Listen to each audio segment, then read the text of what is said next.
মেথি শাক ডিলিশিয়াস, সবাই পছন্দ করেন আর জানেন কত উপকার। কিন্তু একঘেয়ে রান্না না করে টুক করে এরকমভাবে রান্নাটা করে নিতে পারেন, যা গরম ভাত রুটির সঙ্গে তেতো তো হবেই না, আর টেস্ট বদল করে দারুণ টেস্টি রেসিপি হয়।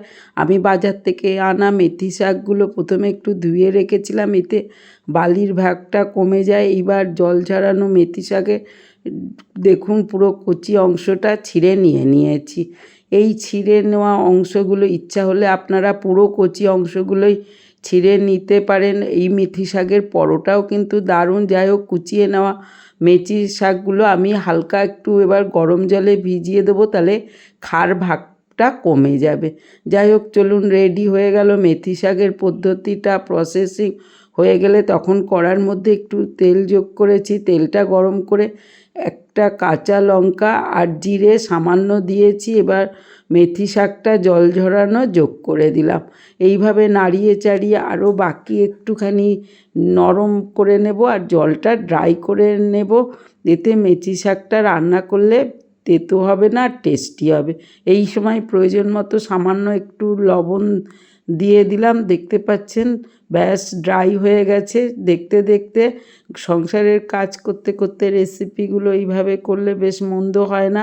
এবার একটু সরিয়ে রেখে প্রয়োজন মতো তেল যোগ করুন, কাঁচা লঙ্কা দিন।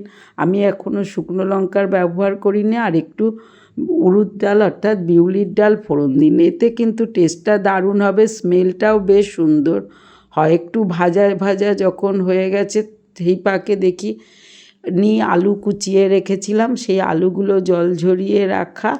এইবার ডালটা ভাজা হয়ে যেতে আলুগুলো যোগ করে দিলাম। আলুগুলো দিলে একটু আধটু যে তেতো ভাবটা থাকবে সেটা একদমই নির্মূল হয়ে যাবে, আর শাকটা ভাত রুটির সঙ্গে দারুণ জমে যাবে।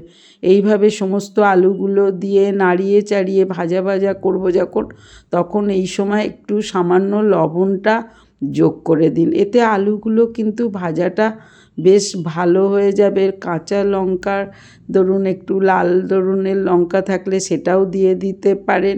বন্ধুরা, একটু ঝাল ঝাল হলেই রেসিপিটা কিন্তু বেশি ভালো হয়, আর আমি বেশি ক্ষেত্রে কাঁচা লঙ্কাই ব্যবহার করেছি। লবণটা এই মুহূর্তে দিয়ে দিয়েছি। দিয়ে নাড়িয়ে চাড়িয়ে যখন ভাজা ভাজা বেশ কিছুটা হয়েছে তখন দিয়েছি পেঁয়াজটা আগে দেবেন না, পরে দিন। আর একটু লঙ্কা কুচি পেঁয়াজের সঙ্গে মিলিয়ে মিশিয়ে দিয়ে করে নিলাম।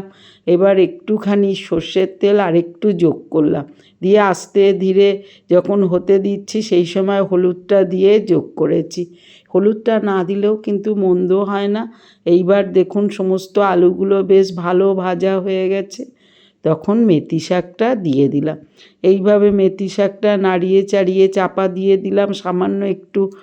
এবার চিনি যোগ করেছি ব্যালেন্সের জন্য, অনেক সময় একটু চিনি দিতে হয়। আর হাফ বয়েল ডিম একটু কুচিয়ে নিয়ে যোগ করেছি। আপনারা ইচ্ছা করলে ডিমটা তেলের উপরে ভেজেও দিতে পারেন।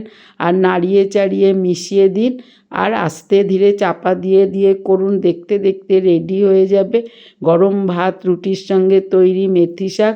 শেষে সামান্য একটু লঙ্কা গুঁড়ো দিয়ে চাপা দিয়ে আরও ড্রাই করে ব্যাস পরিবেশনের জন্য তুলে নিন। আর কোনো কথা হবে না, খেতে বসে পড়ুন পরিবারের সঙ্গে সঙ্গে। দারুণ টেস্টি ডিলিশিয়াস। একবার বানান, কেমন হয়েছে জানান। সঙ্গে থাকুন, লাইক শেয়ার সাবস্ক্রাইব করে নেওয়া অনুরোধ রইল।